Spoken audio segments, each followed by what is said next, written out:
Peter proposed while I was sitting on the toilet. I thought it was beautiful until my friends said it was ridiculous and made me feel embarrassed about it. My 32 female fiancé Peter, 30 male, had arranged a candle-lit dinner in a hotel room. There were flowers, rose petals, and music. There was my favorite dinner and my favorite dessert. Peter was in a tuxedo. I was wearing a dress. That evening was so amazing. While I was eating, my stomach started acting up. I ran to the bathroom. It was mortifying, but at least I was comfortable enough with Peter to allow him to come in. I apologized for ruining our evening while I was on the toilet, and he said it was okay. I felt like he wanted to ask me to marry him the whole evening. I told him I love him, and he said I love you too. I told him, I'm sure you'll take care of me in sickness and in health. That comment made Peter smile, and he got down on one knee. I didn't care that this was the situation. I was so happy to say yes. I felt like he wouldn't have asked that evening if I hadn't said the in sickness and in health comment. I told my best friend Kate, 33 female, and another friend Bailey, 33 female. I told them the truth. Kate said it was weird, creepy, and an idiot move on his part. I explained that he likely would have put it off if I didn't make the health comment. Kate said I was desperate, and that I should have some respect for myself. Bailey said if I thought Peter would ask another time, then I should have let him ask another time. Before talking to them, I thought I had the sweetest proposal story. Now I feel like an idiot who caused my amazing fiancé to have a terrible story. Am I the idiot? Girly, this is such a cute proposal. This proposal shows he planned it. He was ready. But he recognized the need to shift gears without making you feel guilty. Some people forget that marriage is more than a perfect proposal. You can post photos of it on Instagram, and it's more than a perfect showy wedding that is sure to impress. Your marriage is about you and your future husband building a life together. Having someone you know will have your back through thick and thin. Your teammate, any man who can turn an IBS flare-up into a happy moment, is a keeper in my book. I wish you two a very long and happy life together. You're definitely not the idiot. A lot of women have very rigid ideas about what's romantic. Don't listen to them. I was once told by a female coworker that it was terrible my boyfriend had gotten me a car battery for Christmas. It was what I'd asked for since I hate dealing with car stuff. He even installed it for me. After I explained this, she told me I was wrong to have wanted this. We never talked much after that. Your story sounds very sweet to me, and your fiancé sounds like the guy who'll stick with you when things are crappy. Sorry, couldn't resist. Mine stuck with me through cancer, by the way. That's way more important than a bunch of lacy hearts and flowers crap. Opie, he's a total keeper and loves all of you. This is a total testament to it.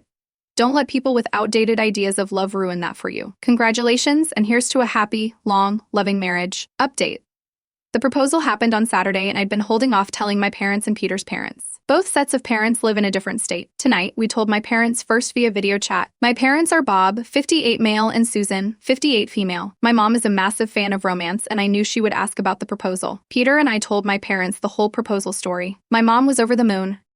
She said proposing like that was better than any idea she had. My dad said it just proves the love Peter has for me. My mom asked if she could tell others, and I said sure. I asked my mom to be my maid of honor. After getting engaged, my pick for maid of honor was either Kate or my mom. I didn't pick my mom to spite Kate. I'm not punishing Kate. Kate's initial reaction to the proposal story would just make her being the maid of honor awkward. Plus, my mom is so happy with our union, and she would love to plan a wedding. Then we told Peter's parents via a video chat. His parents are Chuck, 55 male, and Linda, 59 female. His parents really appreciated the comedy. Chuck thanked us for giving them the gift of telling that amazing story if we're comfortable with that. I told him we were confused. Linda said she was so happy for us. Peter told his father that he wanted him to be the best man. Lastly, we told Peter's sister Juliana, 27, via video chat as she lives in the state. She had her father's sense of humor. I hope Kate and Bailey will be bridesmaids. Yes, Kate and Bailey are single. I've been best friends with Kate since the 9th grade, so this little disagreement wouldn't ruin our friendship. Further update. Kate and Bailey both agreed to be bridesmaids when I asked via message. Kate apologized via message, and she also sent me a video of her apologizing. Kate said she appreciated that I still let her be a key part of the wedding. After several days of thinking about the proposal, she realized how loving it was. She said if she had IBS, she would appreciate a guy who treats her like how Peter treats me. Bailey apologized via message. Her apology was brief, and she admitted in it that Kate told her to apologize. Who cares what Kate thinks? She's not the one marrying your kind and supportive man. I'd keep Bailey and lose Kate. She admitted she only apologized because she was told to. So she's really not your friend, and she doesn't think that this was cute. Almost everyone I knew at the showiest proposals is divorced. The only ones who randomly eloped or had some story only they could understand are still solid a decade later. I'm not saying this is always the case, but it happened enough to make me think. On Monday, my son called me from the nurse's office and asked if I could bring him a clean shirt. I asked why, and he said his shirt was covered in blood. He's been getting random nosebleeds ever since he had to pull his dead stepdad from the waves after he suffered a heart attack. That, combined with starting middle school, hitting puberty, and not getting along with his mom, has caused him a great deal of stress. I went to his school and asked if he'd rather just go home. and he said no because they were going to play dodgeball at PE. I said okay. On Tuesday, I got an email from his teacher, Miss S., saying that Frankie was assigned detention for not getting a hall pass to go to the bathroom. I asked her to call me because I didn't understand. We spoke and she said Frankie didn't show up for class on Monday. I said yes, because he had a massive nosebleed on his way to your class and went to the bathroom to get tissues. It wouldn't, so he went to the nurse. She said he should have gone to class first and then gotten a pass. I said your class is on the other side of where he was when he started bleeding. Are you saying he should have walked while bleeding to your class to get a pass, and then walked to the bathroom, and then back to your class, still bleeding, for another pass to go to the nurse, and then walk to the other side of campus? That's a lot of activity and blood. She said students can't decide if they're not going to. She needs to know where they are. I said you did when the nurse called you, and I don't disagree that you need to know where your students are. However, this wasn't like my kid ditched class to commit bank robbery. I said I'd talk to him and make this clear, but please nix this detention nonsense. A warning? Okay, detention? Overkill for this situation. She said no. I said, well, he's not doing it. So yesterday, Frankie and I met with the vice principal regarding his nosebleeds. The vice principal was more concerned that we were getting help and to let Frankie know that he cared. I mentioned the detention thing to the vice principal, and he said he would handle it and thought it was insane to punish a kid for getting medical help. He agreed that my kid wasn't trying to avoid class and that better communication was needed. As I was leaving, we ran into Miss S and I told her we had a meeting with the vice principal. Just like I told you, my son isn't serving detention over a nosebleed. She didn't say anything but went to the VP's office, and I understand she was there for a minute because they had another teacher sub her class. This morning, the VP called me and said that he wished I hadn't said anything. I said, well, I wish Miss S was more reasonable and didn't start this whole thing. And for the record, I'm not some soft dad who lets his kids do whatever they want. Your dig at her at the end was super unnecessary and unhelpful, and it made a headache for the person you'd escalated to who was helping you. Was your desire to rub her nose in your righteousness just so significant you couldn't help yourself? It's kind of mind-boggling to me. You'd gotten your way and you needed to move on. Not to mention your kid presumably still has this person as his teacher, and the best for him would be to let the principal handle it and not get into any more debates. I'll go everyone's the idiot here because while your general perspective here is right, and you went to appropriate channels to resolve it, the conversation at the end was childish and created more problems. His dig at the end was entirely mild, and it was incredibly unprofessional for the VP to phone him and say that in the first place. That teacher insisted a student with serious bleeding should go across the entire school creating a biohazard just to beg her for permission to seek medical treatment for a potentially serious condition.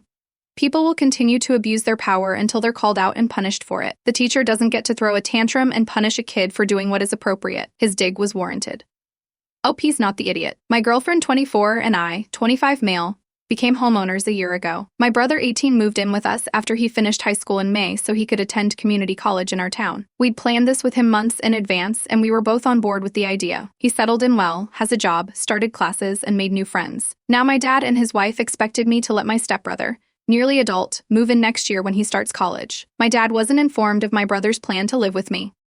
My brother waited until May to tell him what was happening, and my dad wasn't happy that I'd been talking to my brother about college and where he'd live, but not my stepbrother. My dad and his wife married when I was 11, and my mom died when I was 9, so I lived with them. For that reason, my dad feels like my stepbrother isn't just a step-sibling, but a sibling and should be given the same chance. I disagree, and I never thought of my stepbrother as a sibling. To me, my brother was always my only sibling. We were close, and I'd spend time with him when I could. I never did the same for my stepbrother and haven't kept in touch since moving out. He just wasn't the same to me. I'm not close to my dad either, so he's just my brother, and now he lives with me. Anyway, I said no to my stepbrother staying with me and told them they need to figure out something else. Dad accused me of playing favorites and tried to berate me for it. I told him I was happy to have my brother live with me, but he was my only brother. I stopped taking their calls and ignored their texts, but there have been many from Dad and his wife saying I'm acting like an idiot. My stepbrother also asked why I didn't want to let him live with me, and he promised he'd work and help around the house like my brother. Am I the idiot? Not the idiot. There's nothing wrong with you and your brother communicating and planning his move. I don't know if you have room for a second person coming in, but either way, it's your choice not to want that or to want that with someone over another person. These are personal choices that affect your daily life. Sounds like your dad is acting dumb and not having known how you're not as close with your stepbrother. Dad is insisting because that will save him money. Tell your father to man up and support his own children. Both of those boys are his responsibility, not yours. Ask him how many other fatherly responsibilities he's going to try to shove off on you. He's mad that you aren't supporting him as a brother, but he is actively trying to not support him as a father. Agreed, but I hope OP realizes stepbrother is a person with feelings of rejection and alienation too, and may even feel closer to OP's brother and even OP than vice versa. Don't be cruel in your rejection. Have as much compassion as you can. You haven't said anything that indicates stepbrother is a golden child. a brat, or anything negative really, just that you're not close. Well, that's fair. Just be gentle. My brother married for the second time last year, and he and his wife blended their families. My brother has Sam tween and Amy tween. His wife has Lily tween and Rosie pre-tween. Sam and Amy don't have a relationship with their mom, and she hasn't seen them since Amy was 6 months old, which is her choice. Lily and Rosie's dad shows up every couple of years but has no custody time with them. According to what my sister-in-law has said, he's always gone super fast. Sam and Amy have been pretty me about blending families. They're civil, but I don't think they care too much for my sister-in-law. Or Lily and Rosie. A few times my brother and sister-in-law have mentioned that Sam and Amy still act like my brother is the only parent they have, or that he's the only one they can ask for help with or go to with something. They don't ask sister at all, and they don't really interact with Lily or Rosie much. This hasn't changed in over a year of marriage. It hasn't changed since they moved in together 2-ish years ago.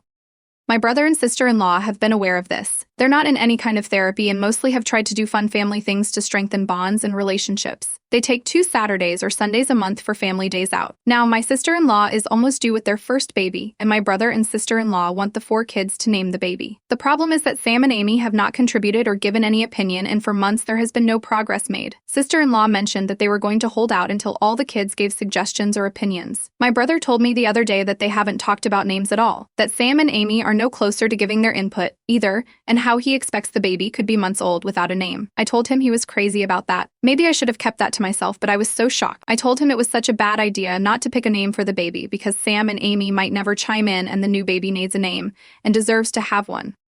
My brother got angry with me and told me I shouldn't interfere in his household, and who am I to call him crazy when I only just became a dad and don't have any older kids? Am I the idiot? You are the idiot. I honestly agree with you that not giving the baby a name for so long sucks, and to be real, I probably would have done the same thing as you did, but I don't really think it's your place to try to make that decision. Your brother and sister-in-law need to do more to get Sam and Amy's opinions faster, though. Our firstborn is lucky she still isn't called the baby. None of our 3 children's names were written in stone until I was in the hospital about to give birth. My husband and I just couldn't agree on any. At least we didn't have interfering relatives who also wanted to say, "Brother is right. You should stay out of it." Babies don't need to be named the second they're born. Some cultures don't even name babies right away. Even in the US, you have a little bit of time before you need to submit the name. I don't think this is going to be a popular answer, but not the idiot. Yeah, this isn't any of your business, and you don't necessarily need a name picked out right away. I recognize that. But you know what? This method of naming the child is utterly preposterous, and someone needs to tell the parents about it. It's actually insane that the parents are forcing all their children, none of which are even pre-tweens, to have input on their child while taking zero initiative themselves. Unfortunately, I don't think there's anything else you can do about this, but I don't think you're the idiot for calling out how Looney Tunes this is. I'm going to assume the parents are expecting that if the kids name the baby, they'll be more attached to it, and thus create the perfect blended family, as opposed to understanding why the children don't care about naming the baby because they feel no attachment. Yeah, this is going to work out really well. About a week ago, I was planning to buy a new laptop for myself. I was browsing local stores' websites in my country trying to figure out what I wanted. While I was doing this, my uncle was over for lunch with the family. He overheard me talking about buying a laptop. He offered to get one for me at a lower price because he knows people, whatever that means. I was surprised because I know he's not very tech-savvy, but I figured there was no harm in hearing him out. I gave him just a few requirements. Not an Apple product, at least 32 GB of RAM, a keyboard layout from our country, preferably no operating system pre-installed. I told him all of this and expected him to note it down, but he didn't seem to. I also mentioned my budget. A few days later, he calls and says he got the laptop. This was unexpected because I hadn't given him any money yet, but okay, I thought, let's see. And what does he bring? A MacBook with 8 GB of RAM. He explained that Macs are much better and that I should just use it. Since I'm a 20-year-old female, I guess he assumed I didn't know what I was talking about. I politely declined, telling him it wasn't what I wanted. Now my uncle is angry at me for not paying him, and my parents are also upset, saying I should just accept it. So am I really the idiot here? Not the idiot. Aha, he knows people. Does anyone else get the vibe that uncle was just trying to offload a stolen laptop for some quick cash? Your parents are wrong to pressure you, but of course they will side with the uncle because parents often worry about alienating family members while taking their children's affection for granted. I'm curious, was it in a sealed new box, and was he asking less than the official price? As others have said, if he's not tech-savvy and knows people, the laptop is probably of dubious provenance. Plus, it sounds used. I can't remember the last time a MacBook came with only 8 GB of RAM. He can return it or sell it. You are not obligated to pay for something you literally cannot use. Reminds me of something that happened to me. My ex and I were visiting her mom, and her mom had just got a new phone and offered to sell her old one to me. I said, no thanks, I don't want it.